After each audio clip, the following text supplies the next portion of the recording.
ನಮಸ್ತೆ ಸ್ನೇಹಿತರೆ, welcome Kannada YouTube channel. ನೀವೇನಾದ್ರೂ ನಮ್ಮ ಚಾನಲ್ ನ ಸಬ್ಸ್ಕ್ರೈಬ್ ಮಾಡಿಲ್ಲ ಅಂದ್ರೆ ಈ ಕೂಡಲೇ ಸಬ್ಸ್ಕ್ರೈಬ್ ಮಾಡಿ ಮತ್ತೆ ಬೆಲ್ ಐಕನ್ ನ ಒತ್ತಿ ಅಂತ ಹೇಳ್ತಾ ಇವತ್ತಿನ ಫಸ್ಟ್ ಅಪ್ಡೇಟ್ ಬಂದು ಲೇಖಿ ಗೋಸ್ವಾಮಿ ಅವರ ಬಗ್ಗೆ. ಲೇಖಿ ಗೋಸ್ವಾಮಿ ಅವರು ಶನಿವಾರ ಒಂದು ವಿಡಿಯೋನ ಅಪ್ಲೋಡ್ ಮಾಡ್ತಾರೆ. ಆ ವಿಡಿಯೋದಲ್ಲಿ ಏನ್ ಹೇಳಿದ್ದಾರೆ ಅಂದ್ರೆ, ರಾಜಾಜಿನಗರ್ ಸಂಗೀತ ಶೋರೂಮ್ ಅಲ್ಲಿ ಒಂದು ಗಿವ್ ಅವೇ ಮಾಡ್ತಾ ಇದೀವಿ. ಮೊದಲು 100 ಮೆಂಬರ್ಸ್ ಬಂದವರಿಗೆ ಫ್ರೀ ಗಿಫ್ಟ್ಸ್ ಕೊಡ್ತೀವಿ ಅಂತ ಹೇಳಿದ್ದಾರೆ. ಅದಾದ್ಮೇಲೆ ಕೆಲವೊಂದು ಪ್ರಾಡಕ್ಟ್ಸ್ ನ ಕಮ್ಮಿ ಬೆಲೆಗೆ ಕೊಡ್ತೀವಿ ಅಂತಾನು ಹೇಳಿದ್ದಾರೆ. ನಾನು ವಿಡಿಯೋ ಪ್ಲೇ ಮಾಡ್ತೀನಿ, ನೋಡ್ಕೊಂಡ್ ಬನ್ನಿ.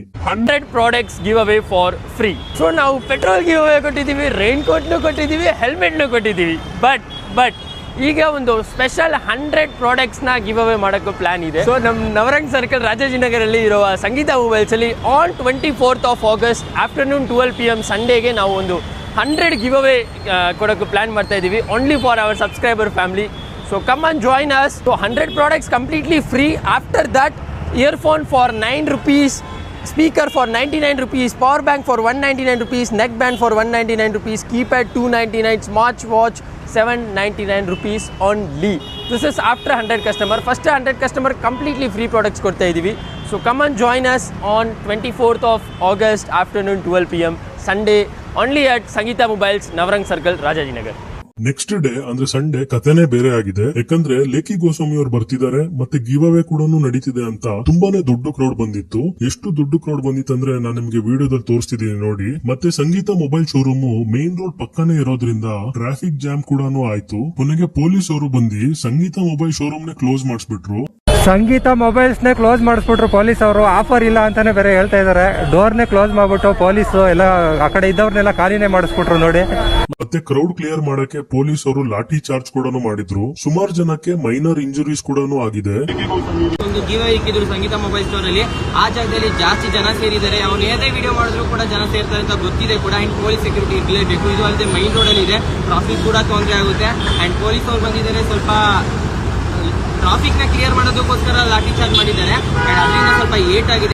ಕೊನೆಗೆ ಲೇಖಿ ಗೋಸ್ವಾಮಿ ಅವರು ಬಂದ್ರು, ಬಟ್ ಅವ್ರನ್ನ ಅಲ್ಲಿ ಇರಕ್ಕೆ ಪೊಲೀಸ್ ಅವರು ಬಿಡ್ಲಿಲ್ಲ. ನೀವು ಇಲ್ಲಿ ಇದ್ರೆ ಇನ್ನೂ ಕ್ರೌಡ್ ಜಾಸ್ತಿ ಆಗುತ್ತೆ ಅಂತ ಪೊಲೀಸ್ ಅವರು ಅವ್ರನ್ನ ಅಲ್ಲಿಂದ ಕಳಿಸಿದ್ರು. ಕೊನೆಗೆ ಯಾವುದೇ ಗಿವ್ ಅವೇಸ್ ಮಾಡಿಲ್ಲ. ಏನೋ ಒಂದು 10 ಜನಕ್ಕೆ ಗಿವ್ ಅವೇಸ್ ಕೊಟ್ರಂತೆ. ಅದಾದ್ಮೇಲೆ ಎಲ್ಲ ಕಂಪ್ಲೀಟ್ಲಿ ಕ್ಲೋಸ್ ಮಾಡಿದ್ದಾರೆ. ಸೋಷಿಯಲ್ ಮೀಡಿಯಾದಲ್ಲಿ ಇದ್ರ ಮೇಲೆ ಏನ್ ಚರ್ಚೆ ಮಾಡ್ತಾ ಇದಾರೆ ಅಂತ ನೋಡ್ಕೊಂಡ್ ಬರೋಣ ಬನ್ನಿ. ಮೊದಲನೇದಾಗಿ ನಮ್ಮ ದೇಶದಲ್ಲಿ ತುಂಬಾನೇ ಅನ್ಎಂಪ್ಲಾಯ್ಮೆಂಟ್ ಇದೆ ಅಂತ ಹೇಳ್ತಾ ಇದಾರೆ. ಎರಡನೇದಾಗಿ ನಮ್ ಜನಗಳಿಂದ ತಪ್ಪು, ಫ್ರೀ ಅಂದ ತಕ್ಷಣ ಎಲ್ಲಾ ಕಡೆ ಬಾಯಿ ಬಿಡ್ಕೊಂಡು ಹೋಗ್ತಾರೆ ಅಂತ ಹೇಳಿದ್ದಾರೆ. ಮೂರನೇದಾಗಿ ಲೇಖಿ ಗೋಸ್ವಾಮಿ ಅವರೇ, ನೀವೊಬ್ರು ಫೇಮಸ್ ಇನ್ಫ್ಲೂಯೆನ್ಸರ್, ಈ ರೀತಿ ಗಿವ್ ಅವೇಸ್ ಮಾಡೋಕು ಮುಂಚೆ ಕೆಲವೊಂದು ಪ್ರೋಟೋಕಾಲ್ಸ್ ನ ಫಾಲೋ ಮಾಡಬೇಕು ಅಂತ ಹೇಳಿದ್ದಾರೆ. ನೆಕ್ಸ್ಟ್ ಡೇ ಅಂದ್ರೆ ಮಂಡೇ ಲೇಖಿ ಗೋಸ್ವಾಮಿ ಅವರು ಹೇಳ್ದಂಗೆ 100 ಜನಕ್ಕೆ ಗಿವ್ ಅವೇಸ್ ನ ಕೊಟ್ಟಿದ್ದಾರೆ. ನಾವು ಏನೆಲ್ಲ ಪ್ರಾಮಿಸ್ ಮಾಡಿದ್ವು, we did it today in Sangeetha Mobiles. ನೆನ್ನೆ ಜಾಸ್ತಿ ಕ್ರೌಡ್ ಆಗಿಬಿಟ್ಟಿದೆ, ಸೊ ಅದು ಕಂಟ್ರೋಲ್ ಮಾಡೋಕ್ಕಾಗಲಿಲ್ಲ. ಬಟ್ ಇವತ್ತು ಕಂಟಿನ್ಯೂ ಮಾಡಿ ನಾವೆಲ್ಲ ಡಿಸ್ಟ್ರಿಬ್ಯೂಟ್ ಮಾಡಿದ್ದೀವಿ. Whatever we promised we did it today at Sangeetha mobiles. Firstly sorry, ನನ್ನ ಏನಾಗಿದೆ, ನಮಗೆ ಡಿಫ್ರೆಂಟ್ ಏನೋ ಪ್ಲಾನ್ ಇತ್ತು. Thank you. Sorry for yesterday. Next update Devil ಸಿನಿಮಾದ ಬಗ್ಗೆ. ಡೆವಿಲ್ ಸಿನಿಮಾದ ಇದ್ರೆ ನೆಮ್ಮದಿಯಾಗಿರ್ಬೇಕು ಸಾಂಗ್ ಸಂಡೇ ರಿಲೀಸ್ ಆಯ್ತು. ರಿಲೀಸ್ ಆಗಿದ್ 24 ಗಂಟೆಗಳಲ್ಲೇ ಬರೋಬ್ಬರಿ 10 ಮಿಲಿಯನ್ ಅಂದ್ರೆ 1 ಕೋಟಿ ವ್ಯೂಸ್ ನ ಕಂಪ್ಲೀಟ್ ಮಾಡಿದೆ. ಈ ಸಾಂಗ್ ನ ಸಿಂಗರ್ ಆದಂತಹ ದೀಪಕ್ ಬ್ಲೂ ಅವರು ಟ್ವಿಟರ್ ಅಲ್ಲಿ ಇದ್ರ ಬಗ್ಗೆ ಹೇಳಿದ್ದಾರೆ. ನೀವು ನೋಡಬಹುದು. ಡಿ ಬಾಸ್ ಫ್ಯಾನ್ಸ್ ಗೆ ಮತ್ತೆ ಅಜನೀಶ್ ಲೋಕನಾಥ್ ಅವರಿಗೆ ಥ್ಯಾಂಕ್ಸ್ ಕೂಡ ಹೇಳಿದ್ದಾರೆ. ಈ ಸಾಂಗ್ ಅಲ್ಲಿ ಡಿ ಬಾಸ್ ಅವರು ಧರಿಸಿರೋ ಜಾಕೆಟ್ ನ ಸುಮಾರು ಜನ ಹುಡುಕ್ತಾ ಇದ್ದಾರೆ ಪರ್ಚೇಸ್ ಮಾಡಕ್ಕೆ. ಈ ಜಾಕೆಟಿನ ಬೆಲೆ ಎಷ್ಟು ಅಂತ ಕೇಳೋದಾದ್ರೆ 99,000 ಆಗುತ್ತೆ. ಡಿಸ್ಕೌಂಟ್ ಹೋಗಿ ನಿಮಗೆ 79,000ಗೆ ಸಿಗುತ್ತೆ. ಪರ್ಚೇಸ್ ಮಾಡೋರು ನೋಡಬಹುದು. ಮತ್ತೆ ಡೆವಿಲ್ ಸಿನಿಮಾ ನೋಡಕ್ಕೆ ಸುಮಾರು ಜನ ಕಾತುರದಿಂದ ಕಾಯ್ತಾ ಇದ್ದಾರೆ. ಸೊ ಡೆವಿಲ್ ಸಿನಿಮಾ ಯಾವಾಗ ರಿಲೀಸ್ ಆಗುತ್ತೆ ಅಂತ ಕೇಳೋದಾದ್ರೆ ಇದೇ ವರ್ಷ ಡಿಸೆಂಬರ್ 12ನೇ ತಾರೀಕಿಗೆ ಡೆವಿಲ್ ಸಿನಿಮಾ ರಿಲೀಸ್ ಆಗುತ್ತೆ ಅಂತ ಡೆವಿಲ್ ಸಿನಿಮಾದ ಟೀಮ್ ಅಫಿಷಿಯಲ್ ಆಗಿ ಅನೌನ್ಸ್ಮೆಂಟ್ ಮಾಡಿದ್ದಾರೆ. ನೆಕ್ಸ್ಟ್ ಅಪ್ಡೇಟ್ ಮಡೆನೂರ್ ಮನೋಹರ್ ಬಗ್ಗೆ. ಮಡೆನೂರ್ ಮನೋಹರ್ದು ರೀಸೆಂಟ್ಲಿ ಒಂದು ಆಡಿಯೋ ತುಂಬಾನೇ ವೈರಲ್ ಆಗಿತ್ತು. ಆ ಆಡಿಯೋದಲ್ಲಿ ಮಡೆನೂರ್ ಮನೋಹರ್ ಶಿವಣ್ಣ ಅವ್ರ ಬಗ್ಗೆ ಹೀನಾಯವಾಗಿ ಮಾತಾಡಿದ್ರು. ಮಡೆನೂರ್ ಮನೋಹರ್ ಜೈಲಿಂದ ಹೊರಗಡೆ ಬಂದ್ಮೇಲೆ ಶಿವಣ್ಣ ಅವ್ರನ್ನ ಭೇಟಿ ಮಾಡಕ್ಕೆ ತುಂಬಾ ಸಲ ಪ್ರಯತ್ನ ಪಟ್ರು. ಬಟ್ ಅವರು ಶಿವಣ್ಣ ಅವ್ರನ್ನ ಭೇಟಿ ಮಾಡಕ್ಕೆ ಎಲ್ಲೂ ಕೂಡ ಚಾನ್ಸ್ ಸಿಗ್ತಾ ಇರ್ಲಿಲ್ಲ. ನಿನ್ನೆ ಮಡೆನೂರ್ ಮನೋಹರ್ ಶಿವಣ್ಣ ಅವ್ರನ್ನ ಒಂದು ಶೂಟಿಂಗ್ ಸ್ಪಾಟ್ ಅಲ್ಲಿ ಭೇಟಿ ಮಾಡಿ ಅವರಿಗೆ ಕ್ಷಮೆ ಕೇಳಿದ್ದಾರೆ. ಮತ್ತೆ ಅವರ ಮೊದಲನೇ ಸಿನಿಮಾ ಕುಲದಲ್ಲಿ ಕೀಳ್ಯಾವುದು, ಈ ಸಿನಿಮಾನ ಮತ್ತೆ ರೀ ರಿಲೀಸ್ ಮಾಡ್ತೀನಿ ಅಂತಾನು ಹೇಳಿದ್ದಾರೆ. ನಾನು ವಿಡಿಯೋ ಪ್ಲೇ ಮಾಡ್ತೀನಿ, ನೀವು ನೋಡ್ಕೊಂಡ್ ಬನ್ನಿ.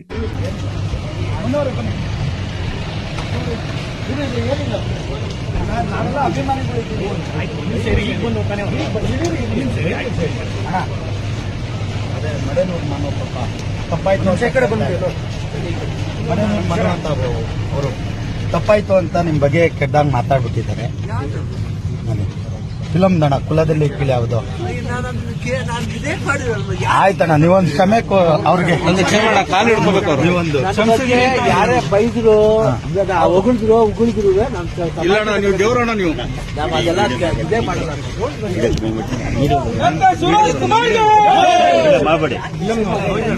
ಮತ್ತೆ ಕುಲದಲ್ಲಿ ಕೇಳಿ ಸಿನಿಮಾ ರಿಲೀಸ್ ಮಾಡಬೇಕು ಅನ್ಕೊಂಡಿದ್ದೀವಣ್ಣ. ನೀವು ಖಂಡಿತ ಹೂ ಅಂದ್ರೆ ಮತ್ತೆ ನಿರ್ಮಾಪಕರು ಮಾಡಿ ಒಳ್ಳೆ ಟೈಟ್ಲ್ ಚೆನ್ನಾಗಿ ಮಾಡಿ ಮತ್ತೆ ಮುತ್ತರ ಆಗ್ಲಿ ಯಾವ್ದ್ರಲ್ಲೂ ಇದಿಲ್ಲ. ಮಕ್ಕಳದಲ್ಲಿ ಯಾರು ಕೀಳಲ್ಲ ಮೇಲಲ್ಲ, ಎಲ್ಲಾರು ಒಂದೇ. ಮತ್ತೆ ರಿಲೀಸ್ ಮಾಡೋಣ. ನೆಕ್ಸ್ಟ್ ಅಪ್ಡೇಟ್ ಒಡಿಶಾ ಇಂದ. ಇದೊಂದು ಹಾರ್ಟ್ ಬ್ರೇಕಿಂಗ್ ನ್ಯೂಸ್ ಅಂತಾನೆ ಹೇಳ್ಬೋದು. 22 ವರ್ಷದ ಸಾಗರ್ ಟುಡು ಅನ್ನೋ ವ್ಯಕ್ತಿ ಡುಡುಮಾ ಜಲಪಾತದಲ್ಲಿ ಕೊಚ್ಚಿ ಹೋಗಿದ್ದಾನೆ. ಈ ಒಂದು ಇನ್ಸಿಡೆಂಟ್ ಹೇಗಾಯ್ತು ಅಂತ ಕೇಳೋದಾದ್ರೆ, ಸಾಗರ್ ಟುಡು ಒಬ್ಬ ಯೂಟ್ಯೂಬರ್ ಆಗಿದ್ದ. ತನ್ನ ಡ್ರೋನ್ ನ ಯೂಸ್ ಮಾಡ್ಕೊಂಡು ಅಲ್ಲಿ ವಿಡಿಯೋನ ಶೂಟ್ ಮಾಡ್ತಿರ್ಬೇಕಾದ್ರೆ ಮಾಚಕೊಂಡ ಡ್ಯಾಮ್ ಇಂದ ವಾಟರ್ ನ ರಿಲೀಸ್ ಮಾಡಿದ್ದಾರೆ. 2000 ಕ್ಯೂಸಸ್ ವಾಟರ್ ನ ರಿಲೀಸ್ ಮಾಡಿದ್ದಾರೆ. ಸೊ ವಾಟರ್ ನ ರಿಲೀಸ್ ಮಾಡಿರೋ ಕಾರಣದಿಂದ ಅವನು ವಿಡಿಯೋ ಶೂಟ್ ಮಾಡ್ತಿದ್ನಲ್ಲ, ಆ ಜಾಗದಲ್ಲಿ ನೀರಿನ ಮಟ್ಟ ಜಾಸ್ತಿ ಆಗಿದೆ. ಸಾಗರ್ ಫ್ರೆಂಡ್ಸ್ ಡ್ಯಾಮ್ ಅಥಾರಿಟೀಸ್ ಏನು ವಾರ್ನಿಂಗ್ ಕೊಡದಲೇನೆ ಡ್ಯಾಮ್ ಗೇಟ್ಸ್ ನ ಓಪನ್ ಮಾಡಿದ್ರು. ಅದರಿಂದ ಈ ಒಂದು ಇನ್ಸಿಡೆಂಟ್ ಆಗಿದೆ ಅಂತ ಹೇಳ್ತಾ ಇದ್ದಾರೆ. ಕೊನೆಗೆ ಪೊಲೀಸ್ ಅವರು ಮತ್ತೆ ರೆಸ್ಕ್ಯೂ ಟೀಮು ಅಲ್ಲಿಗೆ ಬಂದು ಸಾಗರ್ನ ಹುಡ್ಕಕ್ಕೆ ಸ್ಟಾರ್ಟ್ ಮಾಡಿದ್ದಾರೆ. ಬಟ್ ಇಲ್ಲಿವರೆಗೂ ಸಾಗರ್ ಸಿಕ್ಕಿಲ್ಲ. ನೆಕ್ಸ್ಟ್ ಅಪ್ಡೇಟ್ ಗುರುಗ್ರಾಮ್ ಇಂದ. ಗುರುಗ್ರಾಮ್ ಅಲ್ಲಿ ಫಾರಿನರ್ಸ್ ಅಲ್ಲಿನ ಲೋಕಲ್ ಪೀಪಲ್ ಜೊತೆ ಸೇರಿ ಒಂದು ದೊಡ್ಡ ಕಸದ ರಾಶಿಯನ್ನು ಕ್ಲೀನ್ ಮಾಡಿದ್ದಾರೆ. ಈ ವಿಡಿಯೋ ಸೋಷಿಯಲ್ ಮೀಡಿಯಾದಲ್ಲಿ ಅಪ್ಲೋಡ್ ಮಾಡಿದ ತಕ್ಷಣ ತುಂಬಾನೇ ವೈರಲ್ ಹೋಗ್ತಾ ಇದೆ. ಮತ್ತೆ ಸುಮಾರು ಜನ ಇದ್ರ ಮೇಲೆ ಕ್ರಿಟಿಸೈಸ್ ಮಾಡ್ತಾ ಇದ್ದಾರೆ. ಇದು ಲೋಕಲ್ ಪೀಪಲ್ ಮತ್ತೆ ಮುನ್ಸಿಪಾಲಿಟಿ ಅವರ ಜವಾಬ್ದಾರಿ. ಫಾರಿನರ್ಸ್ ಗಳಿಂದ ನಮ್ಮ ದೇಶನ ಕ್ಲೀನ್ ಮಾಡಿಸುವಷ್ಟು ಕೆಳಮಟ್ಟಕ್ಕೆ ಬಂದು ಅಂತ ಪ್ರಶ್ನೆ ಮಾಡ್ತಾ ಇದ್ದಾರೆ. ಪ್ರತಿ ವರ್ಷ ಗುರ್ಗಾಂವ್ ಮುನ್ಸಿಪಾಲಿಟಿ 250 ಕೋಟಿ ಖರ್ಚು ಮಾಡುತ್ತೆ. ಆದ್ರೂ ಕೂಡ ಗಾರ್ಬೇಜ್ ಮ್ಯಾನೇಜ್ಮೆಂಟ್ ಪ್ರಾಪರ್ ಆಗಿ ಮಾಡ್ತಾ ಇಲ್ಲ ಅಂತ ಹೇಳ್ತಿದ್ದಾರೆ.